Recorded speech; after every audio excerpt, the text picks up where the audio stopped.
गहरा जंगल शाम की सुनहरी रोशनी में डूबा हुआ था। ठंडी हवा पत्तों को सरसराते हुए कुछ बेचैन राज सुनाती जा रही थी।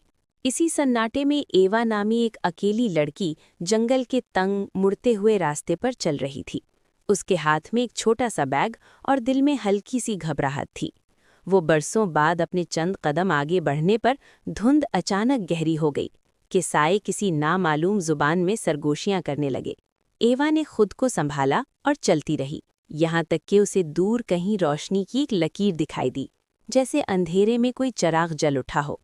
वो रोशनी दरअसल एक छोटे से लकड़ी के होटल से आ रही थी, जिसके ऊपर लिखी हुई तख्ती हवा में झूल रही थी, टेस्टी टी हाउस। एवा ने दरवाज़ा धीरे से खोला। अंदर खामोशी थी, मगर कमरे में ताज़ा चाय की खुशबू फैली हुई थी। काउंटर के पीछे बैठा एक उम्र रसीदा शख्स मुस्कुराकर बोला, तुम बहुत देर से इंतजार कर रही थीं। एवा चौंक गई। आप मुझे जानते हैं? बूढ़े ने सिर्फ इतना कहा। जो भी यहाँ आता है वो किसी न किसी जवाब की तलाश में होता है।